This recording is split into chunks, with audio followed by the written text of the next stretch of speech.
곧 예배가 시작됩니다. 온라인으로 하나님께 드리는 예배에 정성을 다해 임해 주시기 바랍니다. 온 가족이 함께 모여 거룩하게 예배를 드립니다. 부모가 아이들의 훌륭한 영적 교사 역할을 하시길 바랍니다. 단정한 복장으로 예배를 드립니다. 성경책을 지참합니다. 예배 10분 전부터 예배 준비를 완료하고 기도합니다. 올바른 자세로 모든 순서에 정성을 다해 참여합니다. 핸드폰보다는 TV나 컴퓨터 모니터로 예배를 드립니다. 예배에 집중하여 하나님의 은혜를 기대합니다. 헌금은 정성껏 준비해서 우편으로 보내시거나 직접 교회 사무실 헌금함에 봉헌합니다.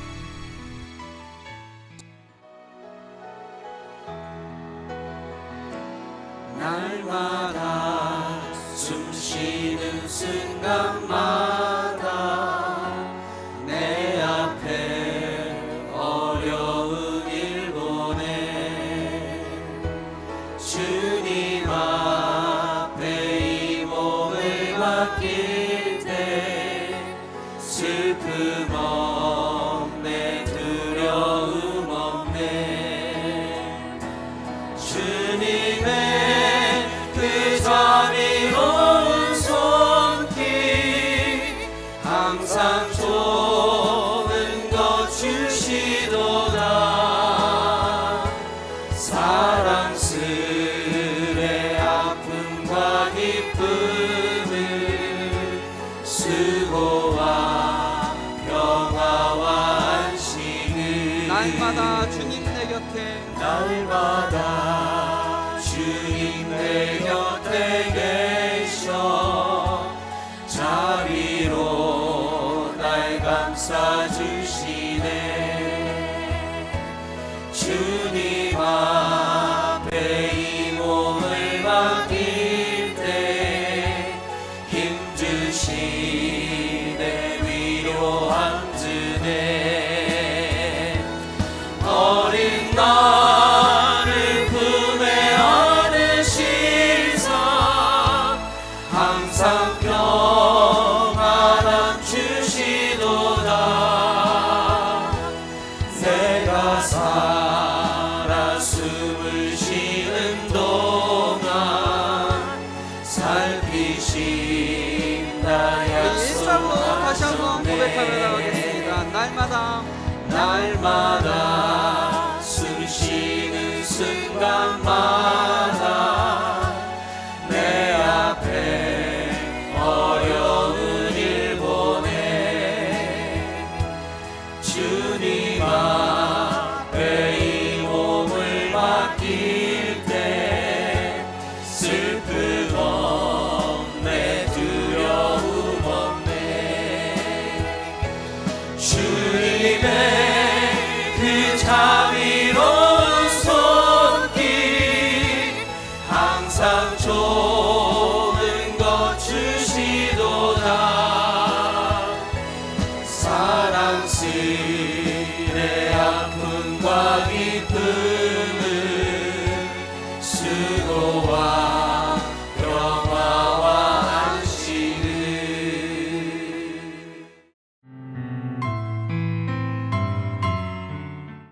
그가 찔림은 우리의 허물일 때문이요 그가 상함은 우리의 죄악 때문이라. 사랑의 하나님, 이 새벽 주님께 감사와 찬양을 드립니다. 저희의 흘리신 보혈의 피로 저희를 지으진 죄를 정결케 하시고 날마다 새롭게 태어나는 믿음을 허락하여 주시니 감사합니다. 사순절을 지내면서 우리의 잘못된 믿음 생활 다시금 정결케 하여 주시고 주님의 사랑을 다시금 감사드리며 이 시간 기도드릴 수 있음을 감사드립니다. 주님, 이 땅은 아직도 코로나로 인하여 힘이 듭니다. 성도들의 건강과 직장과 사업장이 회복될 수 있도록 저희를 불쌍히 여기사 긍휼을 베풀어 주옵소서. 저희 교회가 2021년 계획한 세계 선교대회를 위하여 기도드립니다. 오지에서 선교하시는 선교사님들이 쉼을 얻고 새 힘을 얻도록 계획한 모든 일들이 은혜 안에서 진행될 수 있도록 도와주옵소서. 오늘 말씀을 전하여 주실 엄미조 전도사님을 위하여 기도드립니다. 성령의 감화 감동하심으로 말씀에 은혜 내려 주옵소서. 저희의 모든 삶을 주관하시는 주님, 오늘도 저희와 동행해 주심을 감사드리며 이 모든 말씀 예수님 이름으로 기도드립니다. 아멘.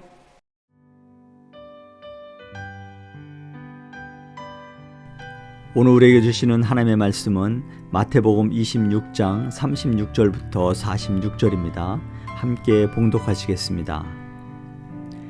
이에 예수께서 제자들과 함께 겟세마네라 하는 곳에 이르러 제자들에게 이르시되 내가 저기 가서 기도할 동안에 너희는 여기 앉아 있으라 하시고 베드로와 세베대의 두 아들을 데리고 가실새 고민하고 슬퍼하사 이에 말씀하시되 내 마음이 매우 고민하여 죽게 되었으니 너희는 여기 머물러 나와 함께 깨어 있으라 하시고 조금 나아가사 얼굴을 땅에 대시고 엎드려 기도하여 이르시되 내 아버지여 만일 할만하시거든 이 잔을 내게서 지나가게 하옵소서. 그러나 나의 원대로 마시옵고 아버지의 원대로 하옵소서 하시고 제자들에게 오사 그 자는 것을 보시고 베드로에게 말씀하시되 너희가 나와 함께 한 시간도 이렇게 깨어 있을 수 없더냐. 시험에 들지 않게 깨어 기도하라. 마음에는 원이로되 육신이 약하도다 하시고 다시 두 번째 나아가 기도하여 이르시되 내 아버지여 만일 내가 마시지 않고는 이 잔이 내게서 지나갈 수 없거든 아버지의 원대로 되기를 원하나이다 하시고 다시 오사 보신즉 그들이 자니 이는 그들의 눈이 피곤함일러라. 또 그들을 두시고 나아가 세 번째 같은 말씀으로 기도하신 후 이에 제자들에게 오사 이르시되 이제는 자고 쉬라. 보라 때가 가까이 왔으니 인자가 죄인의 손에 팔리느니라.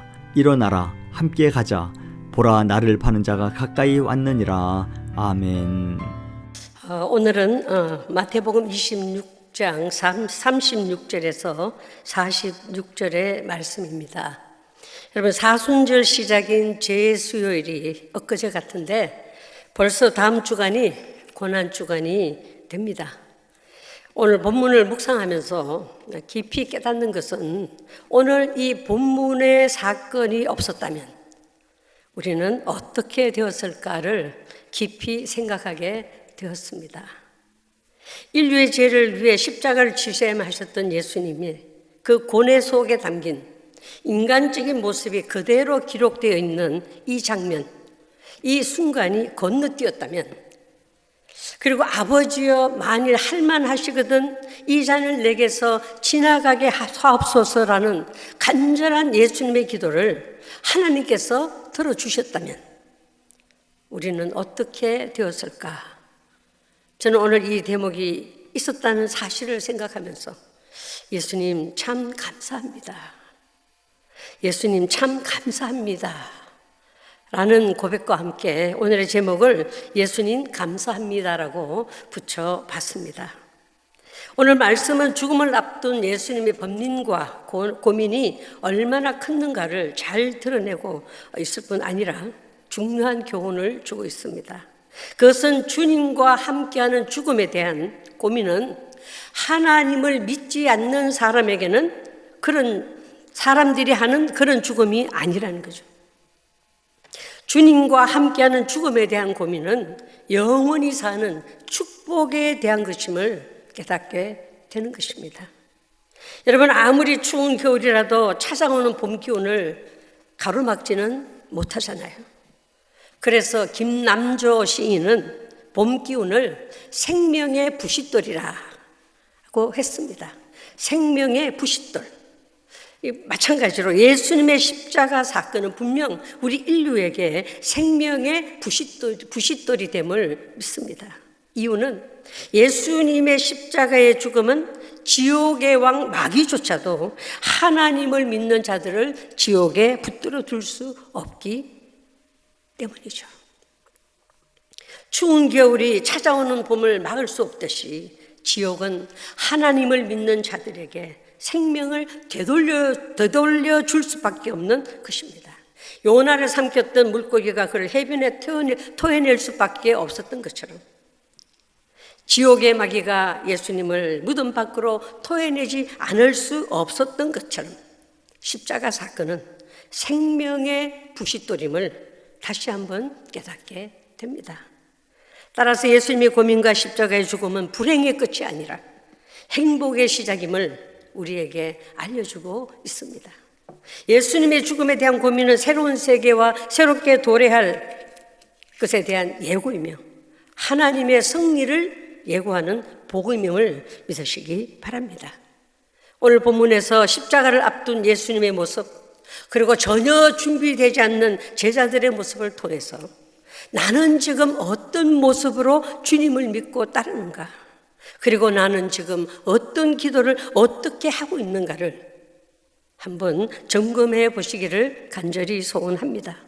겟세마네 동산은 예수님께서 제자들과 함께 기도하러 자주 가셨던 곳이라고 하죠. 누가복음에서는 예수께서 나가사 습관을 쫓아 감람산에 가심에 제자들도 쫓았더니 감람산이 겟세마네 동산이죠. 예수님께서 늘 습관을 쫓아 기도하셨던 곳이 바로 겟세마네입니다. 그런데 오늘 본문 앞과 뒷부분을 보면은 예수님의 제자가 12명인데 가만히 본문을 계속해서 보면은 앞뒤를 맞추어서 보면은 겟세마네 동산에 함께 동행한 제자는 11명입니다. 다른 한 명은 어디 갔나요? 47절에 보면은 다른 한 명은 예수를 팔기 위해, 예수를 잡기 위해 12 중에 하나인 가롯 유다가 무리들과 함께 금과 뭉치를 들고 나타났다라고 기록이 되어 있습니다. 그래요. 세상을 살다 보면 가롯 유다처럼 예수님을 팔아 은 30냥 같은 가치를 얻고 싶을 때가 있을 수도 있겠지요. 아무리 예수를 믿지만 내가 이때 이 일만 하면 은 30냥 같은 것이 생길 텐데 하는 그런 유혹이 우리에게 있을 수도 있지요. 내가 아무리 예수를 믿지만 이것만 해보면 좋을 텐데라는 그런 유혹이 있을 수 있습니다. 이런저런 이유로 예수님을 따르는 것조차 포기하고 싶을 때가 있을 수도 있습니다. 그럴 때는 기억해야 합니다. 아니, 기억해내야 합니다. 10중 8구 사탄의 유혹을 받고 있는 것이라는 것. 가롯 유다는 결국 사탄의 유혹을 이기지 못하고 예수님을 팔아버리고 말았지 않았습니까? 오늘 보면 38절에 보면 제자들을 데리고 겟세마네 동산으로 올라가서 예수님께서 8명의 제자에게는 기도하실 동안에 여기 앉아 있으라고 하셨고, 또 세 제자 베드로와 요한과 야고보 세 제자는 조금 더 데리고 올라가서 내 마음이 심히 분민하게 되었으니 고민하게 죽게 되었으니 너희는 여기 머물러 나와 함께 깨어 있어라. 무슨 뜻입니까? 기도 부탁을 하신 거죠. 함께 기도해달라는 기도 부탁을 하신 것입니다. 물로 포도주를 만드시고 병든 자를 고치시고 바다 한가운데 풍랑을 만나도 흔들리지 않으셨던 분이 고민하고 슬퍼하시면서 기도 요청을 하신 것입니다. 그리고 지금까지 하나님의 뜻과 다른 것은 응급조차도 하지 않으셨던 분이 하나님의 승리를 피하기 원한다고 하실 정도로 심한 고통을 겪고 계셨지만 예수님은 자신이 가르치신 대로 자기를 부인하기 위해, 자기와 싸워 이기기 위해 특별한 기도가 필요했던 것입니다. 예수님의 겟세마네 동산에서의 기도 장면을 사복음서에 보면은 이렇게 다 기록이 되어 있습니다. 예수님 무릎을 꿇고 기도하셨고, 땅에 엎드려서 기도하셨고, 얼굴을 땅에 대고 기도하셨고, 간절히 기도하기를 땀이 땅에 떨어지는 핏방울 같이 되도록 기도하셨다. 그러면서 아버지요, 만일 할만하시거든 이 잔을 내게서 지나가게 하옵소서. 얼마나 고통스럽고 간절했을까요? 그러나 그 후에 예수님은 당신의 그 심경을 다 토하신 후에 그러나 나의 원대로 마옵시고 아버지의 원대로 하옵소서라고 하시고 자리에서 일어서셨습니다.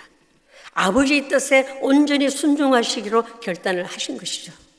내용은 간단하지만 여러분이 수년 전, 오래전에 상영된 그 영화 The Passion of the Christ, 예수님의 순환, 그 상영된 영화, 이 사순절 기간에 다시 한번 기억해내기를 간절히 소원합니다. 우리는 이 고통의 잔을 내게서 지나가게 하옵소서, 요 단계까지만 밖에 할 수 없는, 그렇게까지만 하고도 기도했다고 우리가 말을 하고 있습니다. 그러면서 단서를 붙입니다. 하나님이 살아계신다면 이 잔을 내게서 지나가게 해 주셔야죠. 그렇게 기도를 하고 있지는 않는지요. 여기도 보니까 예수님께서 기도하시고 제자들을 보니 자고 있었다 하셨어요. 만약에 그 당시에 여러분이, 아니 제가 그 자리에 있었다면 나는 주님을 위해서 기도를 했을까요? 아니면 나도 제자들과 함께 달콤한 잠을 자고 있었을까요? 오늘 아침 자신에게 한번 반문해 보시기를 간절히 소원합니다. 여러분, 예수님이 참 힘들으셨는데요. 여러분, 사역자가 정말 힘들 때요, 갈 곳이 없어요. 하소연할 것이 없어요. 언론할 것이 없어요. 여러분 아시나요? 그래서 갈 곳이라고는 십자가 앞뿐이라는 것. 뭐 길게 따지자면 그것이 축복일 수도 있습니다. 그러나 인간적인 면에서는 함께 의논할 자가 없는 것이죠. 사역자의 고통과 고난을, 아픔을 평신도에게 어떻게 드러낼 수가 있겠냐는 거죠. 아마 예수님도 그걸 하셨으리라 생각하니 옛날 생각이 많이 났어요.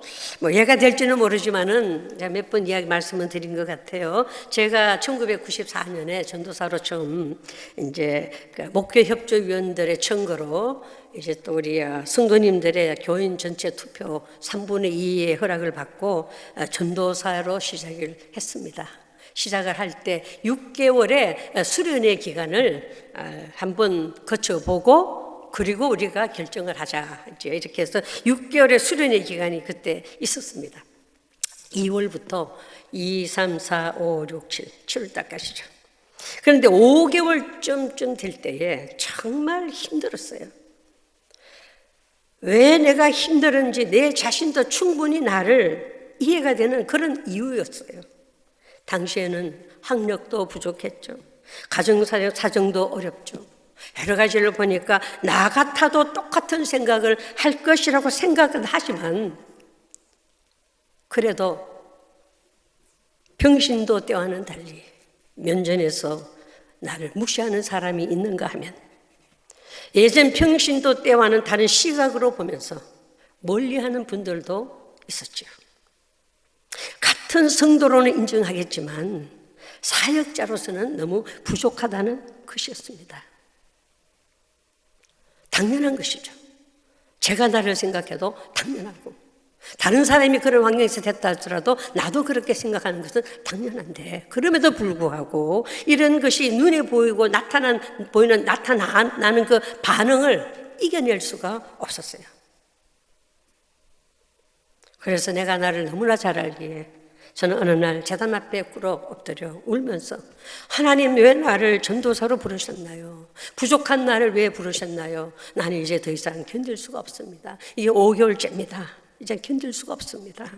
기도를 끝낸 후에 그날 이제 그 담임 목사님께 그만두겠다고 말씀드리려고 이 제단 밑에서 기도하다 일어서서 돌아서는 순간에 저 뒤에서 두 손 들고 기도하시는 권사님이 한 분 계셨어요.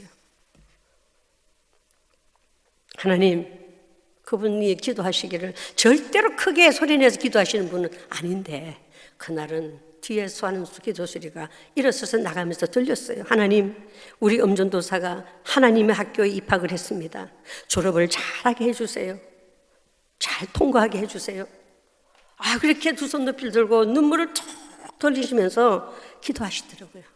그때 그래도 나를 위해서 저렇게 간절히 기도해 주시는 분이 있구나.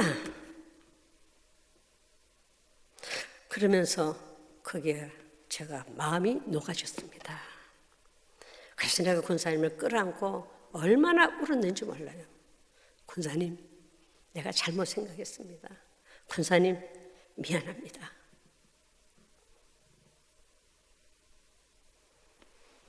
그래요. 저도 그때 그 순간이 없었다면, 그 순간이 내 인생에서 없었다면 이 순간도 있지 않으리라, 그렇게 생각이 됩니다. 여러분, 기도의 동력자가 있다는 사실이 정말 큰 재산인 줄 아시기를 바랍니다. 그때부터 지금까지 현실의 뒷면에서 나를 위해 눈물을 흘리며 기도해 주시는 분들이 있음을 믿고 사역에 지금까지 임하고 있지요. 사실 깨닫고 보면은 환경이나 사람들이 나를 힘들게 하는 것이 아니라 그 때문에 내가 나를 힘들게 했다는 것을 깨닫기 때문에 얼마나 그 순간이 정말 귀한 순간이었는지 모르죠. 지금도 여러분 부족한 저를 두고 기도해 주셔서 감사합니다. 기도해 주셔서 너무너무 고맙습니다. 사랑합니다.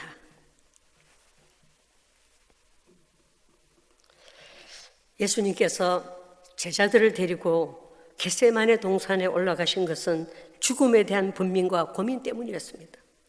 육신적인 욕망을 기도로서 극복하고 하나님의 뜻을 반드시 성취하겠다는 강력한 표현입니다. 그러나 아쉽게도 출세의 눈이 어두웠던 제자들은 눈앞에 닥친 어두움의 현실을 깨뜨려 보지를 못하고 팡파라가 울릴 내일을 위해서 그들이 기대했던 것은 달콤한 잠이었던 것입니다.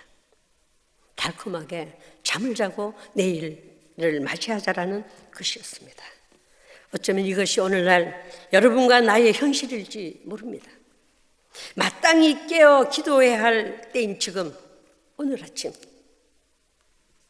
너희가 나와 함께 1시 동안도 이렇게 깨어 있을 수 없더냐.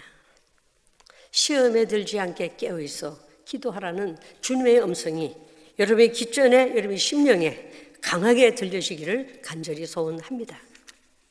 여러분, 예수님이 하신 기도를 보면은 처음에는 고난의 잔이 지나가기를 원하여 기도하셨죠. 이것은 예수님의 솔직한 심정이었다는 것 기억해야 합니다. 예수님은 완전한 하나님이신 동시에 완전한 사람이시기에 먹지 않으시면 배고프고요, 줄이시고 잠을 못 자면 피곤해 하십니다. 십자가의 고난을 피하게 해달라는 심적 고통을 표현하시는 것이죠. 이처럼 심한 고통 속에 있는 사람이 하나님 앞에서 제일 먼저 해야 할 일은 자신의 고통을 솔직히 아뢰므로 진실한 기도를 드리는 것임을 믿으시기 바랍니다. 어떻게 예수님께서 이 고난의 잔이 내게서 지나가게 해주십시오. 예수님이 어떻게 이런 기도를 할 수 있을까? 속으로는 할 수 있지만 겉으로 어떻게 할 수 있을까? 생각할지는 모르지만 아니요, 겉으로 드러내면서 당신의 그 연약함, 당신의 고난과 고통과 그 분민을 솔직하게 아뢰는 것이 얼마나 중요하다는 것을 우리에게 가르쳐주고 있습니다. 두 번째, 이제 그 다음에는 그러나 내 원대로 마시고 아버지의 원대로 하시기를 기도하셨죠. 심한 고민과 번뇌 가운데서 이제는 그 기도의 초점을 자신의 뜻에 맞춘 것이 아니라 하나님의 뜻으로 기도의 초점을 옮겨가고 있다는 사실을 우리는 보아야 합니다. 하나님의 뜻의 기도에 초점을 두기 위해서 예수님은 어떻게 기도했나요? 누가복음 22장에 보면은요, 예수께서 힘쓰고 애써도 간절히 기도하시니 땀이 땅에 떨어지는 핏방울같이 되더라. 상상해 보세요. 얼마나 애절한 기도였습니까? 자신과의 싸움에서 사투를 벌리고 있었다는 거죠.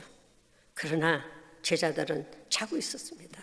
하지만 하나님께서는 그것을 바라보시면서 예수님의 정말 피땀 흘리며 사투를 벌이는 그 장면에 하늘에서부터 천사를 내려보내셔서 예수님께 힘을 더하고 계셨다라고 기록이 되어 있습니다.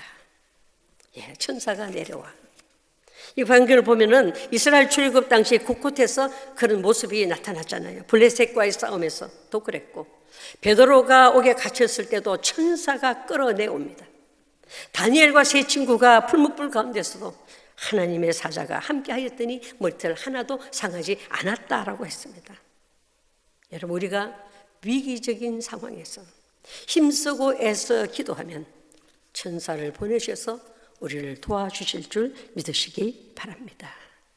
제가 사역 초기 가장 힘들 때 정말 결정을 해야 되는 그 순간에 인간적으로 결정하기 전에 하나님께 기도했을 때 하나님께서는 천사인 김영경 권사님을 저에게 보내주셨습니다. 그 김영경 권사님, 제가 전도사되고 한 3년 있다가 돌아가셨나? 그런 분이십니다. 요즘 들어 이렇게 옛날 우리에 계셨던 우리 권사님들, 천국 가셨던 권사님들이 자주 생각이 나면서 본인 이 자신에게 많은 믿음의 도전, 사역의 도전을 그분들이 저에게 지금도 주고 있다는 사실을 고백하게 됩니다. 여러분, 기도는 영혼이 사느냐 죽느냐 하는 문제입니다. 영혼의 삶을 위해서 믿음과 열정의 기도가 있어야 한다는 거죠. 기도의 중요한 목적은 기도를 통해서 하나님의 뜻을 깨닫고 그 뜻을 이루기 위해서 하는 결단이기에 기도를 마치신 예수님은 하나님의 뜻을 성취하기 위해서 말없이 그러나 확신에 찬 모습으로 십자가의 고난을 담당하실 수 있었으리라 믿습니다. 우리가 하고 있는 기도가 내 뜻이 이루어지기만을 강구하고 있지는 않는지요. 내 뜻만 이루어지기를 구하고 있다면 다른 종교와 같이 기복신앙에 갇혀 있음을 깨달아야 합니다. 기복신앙은 기도를 자신의 욕망의 도구로 삼는 것이 바로 기복신앙이죠. 우리가 고통과 아픔에만 매달려 그것을 없애달라고 하는 일에만 몰두한다면 아마도 나를 통해 이 땅 위에 하나님의 뜻이 이루어지는 일은 없을 것입니다. 어려운 환경만 보고 그 없애달라는 내용으로만 내 기도를 채우지 마시고 그것을 통해서 이루시고자 하시는 하나님의 뜻을 깨달아 알게 해 주십시오. 그리고 그것을 나를 통해 하나님의 뜻이 이루어지기를 해달라는 기도를 하는 저와 여러분 모두가 되시기를 간절히 소원합니다. 어느 시골에 부흥회가 있었답니다. 그런데 첫날부터 소낙비가 막 그치질 않고 막 소낙비가 내리칩니다. 그래서 목사님은 성도들에게 비를 멈추도록 믿음으로 기도하자고 했어요. 믿음으로 막 부흥회에서 있습니다. 아버지 시골에 오래간만에 하는 부흥회입니다 하면서 열심히 기도를 하는데 기도를 열심히 하면 할수록 소낙비는 더 세게 내리치는 거예요. 그래서 목사님이 기도의 방향을 살짝 더 바꿨어요. 비가 계속 오더라도 부흥회에 지장이 없도록 해달라고 도를 조금 낮추어서 기도하자고 했답니다. 저희들도 주일날 되면 이렇게 뒤에 예배부와 함께 뒤에 서면서 예배 시간이 임박해서 막 비가 내리면은 우리 예배부원들은 마음속으로 거기서 기도합니다. 하나님 기도 잠시 멈춰 주시고요. 성도님들이 올 때에 불편하지 않도록 이 비를 잠시 멈춰 주시고 예배 드릴 때 비가 내리게 해주세요. 저희들도 그렇게 기도하거든요. 그런데요, 도를 낮추어서 기도해도 소낙비는 여전히 때립니다. 그런데 기도가 끝난 후에 설교를 막 시작하려고 하는데 이상하고 놀라운 일이 벌어졌어요. 비가 그치기는 그냥 더 세차게 몰아치고 있는데 갑자기 성전문이 열리면서 많은 사람들이 성전으로 들어오는 것입니다. 왜 그랬을까요? 이 시골이라고 했습니다. 알고 보니 그때가 농번기라 동네 사람들이 밭에서 열심히 일을 하고 있다가 너무 비가 많이 쏟아지니까 비를 피해서 성전으로 안으로 몰려 들어온 것입니다. 여러분, 그래서 그날 밤 그 마을에 사는 많은 사람들이 예수를 믿는 놀라운 일이 벌어졌다고 합니다. 그렇죠. 기도한 대로는 응답되지 않아도 나보다 나를 더 잘하시는 하나님, 내가 아는 내 환경보다도 내 환경을 더 잘하시는 하나님의 주권 속에 모든 것이 선하게 응답되었던 것을 보면서 깨어 기도하는 것이 얼마나 소중한지를 깨닫게 됩니다. 여러분, 오늘 집을 나서기 전 기도했나요? 오늘 바들은 좀 위에 기도했나요?